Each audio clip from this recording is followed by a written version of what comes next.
ओम श्री गुरु सत्ताय नमः। सभी को प्रणाम। आज हम जानते हैं गायत्री साधकों के लिए साधना करने के लिए कुछ आवश्यक नियम। परम पूज्य गुरुदेव बताते हैं गायत्री साधना करने वालों के लिए कुछ आवश्यक नियम बताए गए हैं।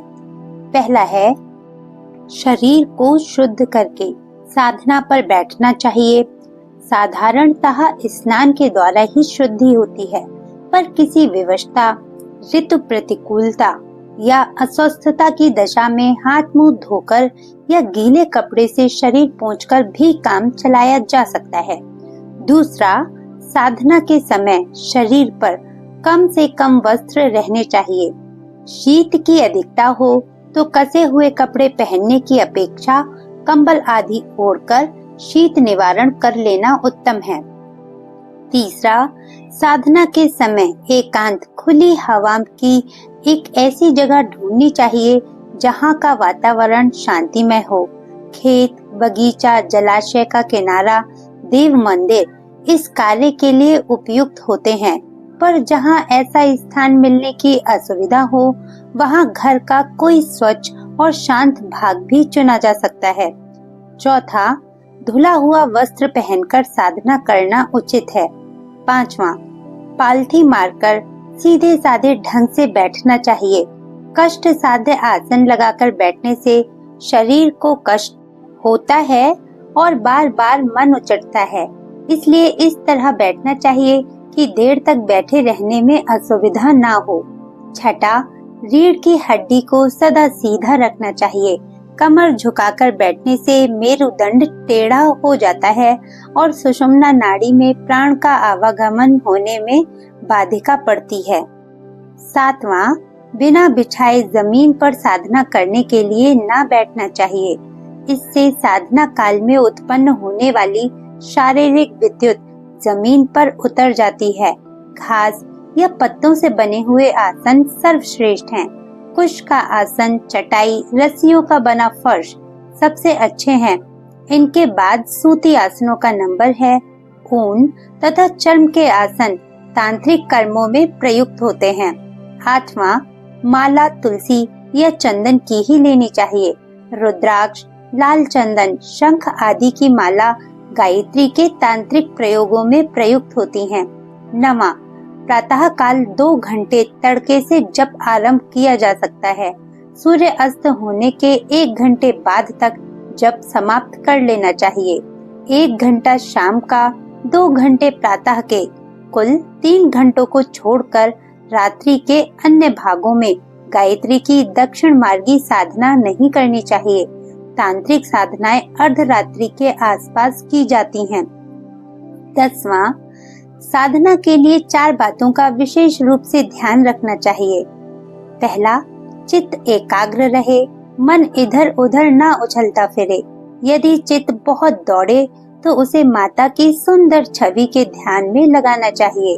दूसरा, माता के प्रति अगाध श्रद्धा और विश्वास हो। अविश्वासी और शंका शंकित मति वाले पूरा लाभ नहीं पा सकते।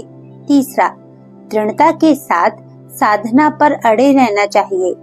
अनुत्साह, मन उचटना, नीरसता प्रतीत होना, जल्दी लाभ न मिलना, अस्वस्थता तथा अन्य सांसारिक कठिनाइयों का मार्ग में आना साधना के विघ्न हैं। इन विघ्नों से लड़ते हुए अपने मार्ग पर दृढ़ता पूर्वक बढ़ते चलना चाहिए। चौथा, निरंतरता साधना का आवश्यक नियम है। अत्यंत कार्य होने या विषम स्थिति आ जाने पर भी किसी न किसी रूप से चलते फिरते ही सही, पर माता की उपासना अवश्य कर लेनी चाहिए। किसी भी दिन नागा या भूल नहीं करनी चाहिए। समय को रोज रोज नहीं बदलना चाहिए। कभी सवेरे, कभी दोपहर, कभी 3 बजे तो कभी 10 बजे। ऐसी अनियमितता ठीक नहीं। इन 4 नियमों के साथ की गई साधना बड़ी प्रभावशाली होती है। 11वां, कम से कम 1 माला अर्थात 108 मंत्र नित्य जपने चाहिए। इससे अधिक जितने बन पड़े उतने उत्तम। 12वां, किसी अनुभवी तथा सदाचारी को साधना गुरु नियत करके तब साधना करनी चाहिए। अपने लिए कौन सी साधना उपयुक्त है उसका निर्णय उसी से कराना चाहिए। रोगी अपने रोग को स्वयं समझने और अपने आप दवा तथा परहेज का निर्णय करने में समर्थ नहीं होता। उसे किसी वैद्य की सहायता लेनी पड़ती है। इसी प्रकार अपनी मनोभूमि के अनुकूल साधना बताने वाला, भूलों तथा कठिनाइयों का समाधान करने वाला साधना गुरु होना अति आवश्यक है। 13वां, प्रातः काल की साधना के लिए पूर्व को मुंह करके बैठना चाहिए और शाम को पश्चिम की तरफ मुंह करके बैठना चाहिए। प्रकाश की ओर, सूर्य की ओर मुंह करना उचित है। 14वां, पूजा के लिए फूल ना मिलने पर चावल या नारियल की गिरी को कद्दूकस कर उसके बारीक पात्रों को काम में लाना चाहिए। यदि किसी विधान में रंगीन पुष्पों की आवश्यकता हो तो चावल या गिरी के पत्तों को केसर, हल्दी, गेरू, मेहंदी के देशी रंगों से रंगा जा सकता है। विदेशी अशुद्ध चीजों से बने रंग काम में नहीं लेने चाहिए। 15वां, देर तक एक पालथी से एक आसन में बैठे रहना कठिन होता है, इसलिए जब एक तरफ से बैठे बैठे पैर थक जाएं, तब उन्हें बदला जा सकता है। आसन बदलने में दोष नहीं। 16वां, मल मूत्र त्याग या किसी अनिवार्य कार्य के लिए साधना के बीच में उठना पड़े तो शुद्ध जल से हाथ मुंह धोकर तब दोबारा बैठना चाहिए और विक्षेप के लिए एक माला का अतिरिक्त जप प्रायश्चित स्वरूप करना चाहिए। 17वां, यदि किसी दिन अनिवार्य कारण से साधना स्थगित करनी पड़े तो दूसरे दिन एक माला अतिरिक्त जप दंड स्वरूप करना चाहिए। 18वां, जन्म या मृत्यु का सूतक हो जाने पर शुद्धि होने तक माला आदि की सहायता से किया जाने वाला विधिवत जप स्थगित रखना चाहिए। केवल मानसिक जप मन में ही चालू रख सकते हैं। यदि इस प्रकार का अवसर 1.25 लक्ष जप के अनुष्ठान काल में आ जाए तो उतने दिनों अनुष्ठान स्थगित रखना चाहिए। सूतक निवृत्त होने पर उसी संख्या पर से जप आरंभ किया जा सकता है जहाँ से छोड़ा था। उस विक्षेप काल की शुद्धि के लिए 1000 जप विशेष रूप से करना चाहिए। 19वां, लंबे सफर में होने, स्वयं रोगी हो जाने या तीव्र रोगी की सेवा में संलग्न रहने की दशा में स्नान आदि पवित्रताओं की सुविधा नहीं रहती। ऐसी दशा में मानसिक जप बिस्तर पर पड़े पड़े, रास्ता चलते या किसी भी अपवित्र दशा में किया जा सकता है। 20वां, साधक का आहार विहार सात्विक होना चाहिए। आहार में सतोगुणी, सादा, सुपाच्य, ताजे तथा पवित्र हाथों से बनाए हुए पदार्थ होने चाहिए। अधिक मिर्च मसाले, तले हुए पकवान, मिष्ठान, बासी भूसे, दुर्गंधित मांस, नशीले अभक्ष, उष्ण दाहक, अनीति उपार्जित गंदे मनुष्यों द्वारा बनाए हुए तिरस्कार पूर्वक दिए हुए भोजन से जितना बचा जा सके उतना ही अच्छा। 21वां, व्यवहार जितना भी प्राकृतिक, धर्म संगत, सरल एवं सात्विक रह सके उतना ही उत्तम है। फैशन परस्ती, रात्रि में अधिक जागना, दिन में सोना, सिनेमा, नाच रंग अधिक देखना, पर निंदा, छिद्रान्वेषण, कलह, दुराचार, ईर्ष्या, निष्ठुरता, आलस्य, प्रमाद, मद मत्सर से जितना बचा जा सके बचने का प्रयत्न करना चाहिए। 22वां, यूं ब्रह्मचर्य तो सदा ही उत्तम है, पर गायत्री अनुष्ठान के 40 दिन में उसकी विशेष आवश्यकता है। 23वां, अनुष्ठान के दिनों में कुछ विशेष नियमों का पालन करना पड़ता है, जो इस प्रकार हैं।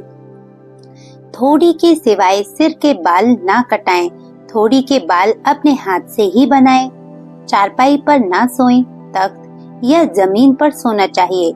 उन दिनों अधिक दूर नंगे पैरों ना फिरें। चाम के जूते के स्थान पर खड़ाऊ आदि का उपयोग करना चाहिए। इन दिनों एक समय आहार, एक समय फलाहार लेना चाहिए। अपने शरीर और वस्त्रों से दूसरों का स्पर्श कम से कम होने दें। 24वां, एकांत में जप करते समय माला खुले रूप से जपनी चाहिए। जहाँ बहुत आदमियों की दृष्टि पड़ती हो वहाँ कपड़े से ढक लेना चाहिए या गोमुखी में हाथ डाल लेना चाहिए। 25वां, साधना के उपरांत पूजा के बचे हुए अक्षत, पुष्प फूल, दीप, नैवेद्य, जल, दीपक की बत्ती, हवन की भस्म आदि को यूं ही जहां तहां ऐसी जगह नहीं फेंक देना चाहिए जहां वह पैरों तले कुचलती फिरे। उन्हें किसी तीर्थ, नदी, जलाशय, देव मंदिर, कपास, जौ, चावल का खेत आदि पवित्र स्थानों पर विसर्जित करना चाहिए। चावल चिड़ियों के लिए डाल देना चाहिए। नैवेद्य आदि बालकों में बांट देना चाहिए। जल को सूर्य के सम्मुख अर्घ्य देना चाहिए। 26वां, वेदोक्त रीति की यौगिक दक्षिण मार्गी क्रियाओं में और तंत्रोक्त वाम मार्गी क्रियाओं में अंतर है। योग मार्गी सरल विधियां इस पुस्तक में अभी नहीं लिखी हैं, उन्हें कोई विशेष कर्मकांड की आवश्यकता नहीं है। शाप मोचन, कवच, कीलक, अर्गला मुद्रा, संग, अंग न्यास आदि कर्मकांड तांत्रिक साधनाओं के लिए हैं। 27वां, गायत्री का अधिकार ब्राह्मण, क्षत्रिय, वैश्य इन 3 द्विजातियों को है। वर्ण जन से भी होते हैं और गुण कर्म स्वभाव से भी। आजकल जन से जातियों में बड़ी गड़बड़ी हो गई है। कई उच्च वर्ण समय के फेर से नीच वर्णों में गिने जाने लगे हैं और कई नीच वंश उच्च कहलाने लगे हैं। जहां अधिकार के संबंध में कुछ गड़बड़ी की आशंका हो, वहां अपनी स्थिति के बारे में शांति कुंज हरिद्वार से निर्णय कराया जा सकता है। 28वां, वेद मंत्रों का सस्वर उच्चारण करना उचित होता है, पर सब लोग यथाविधि सस्वर गायत्री का उच्चारण नहीं कर सकते। इसलिए जप इस प्रकार करना चाहिए कि कंठ से ध्वनि होती रहे, होंठ हिलते रहें, पर पास बैठा हुआ व्यक्ति भी स्पष्ट रूप से मंत्र को न सुन सके। इस प्रकार किया गया जप स्वर बंधनों से मुक्त होता है। 29वां, साधना की अनेकों विधियां हैं। अनेक लोग अनेक प्रकार से करते हैं। अपनी साधना विधि दूसरों को बताई जाए तो कुछ न कुछ मीन मेख निकाल कर संदेह और भ्रम उत्पन्न कर देंगे। इसलिए अपनी साधना विधि हर किसी को नहीं बतानी चाहिए। यदि दूसरे मतभेद प्रकट करें तो अपने साधना गुरु को ही सर्वोपरि मानना चाहिए। यदि कोई दोष की बात होगी तो उसका पाप या उत्तरदायित्व उस साधना गुरु पर पड़ेगा। साधक तो निर्दोष और श्रद्धा युक्त होने से सच्ची साधना का ही फल पाएगा। वाल्मीकि जी उल्टा राम नाम जप कर भी सिद्ध हो गए थे। 30वां, गायत्री साधना माता की चरण वंदना के समान है। ये कभी निष्फल नहीं होती, उल्टा परिणाम भी नहीं होता। भूल हो जाने पर अनिष्ट की कोई आशंका नहीं। इसलिए निर्भय और प्रसन्न चित्त से उपासना करनी चाहिए। अन्य मंत्र अविधि पूर्वक जपे जाने पर अनिष्ट करते हैं, पर गायत्री में यह बात नहीं। वह सर्व सुलभ, अत्यंत सुगम और सब प्रकार सुसाध्य है। हाँ, तांत्रिक विधि से की गई उपासना पूर्ण विधि विधान के साथ होनी चाहिए। उसमें अंतर पड़ना हानिकारक है। 31वां, जैसे मिठाई को अकेले अकेले ही चुपचाप खा लेना और समीपवर्ती लोगों को उसे न चखाना बुरा है, वैसे ही गायत्री साधना को स्वयं तो करते रहना, पर अन्य प्रयोजनों, मित्रों, कुटुंबियों को उसके लिए प्रोत्साहित न करना एक बहुत बड़ी बुराई तथा भूल है। इस बुराई से बचने के लिए हर साधक को चाहिए कि अधिक से अधिक लोगों को इस दशा में प्रोत्साहित करे। 32वां, कोई बात समझ में न आती हो या संदेह हो तो जवाबी पत्र भेजकर शांति कुंज हरिद्वार से उसका समाधान कराया जा सकता है।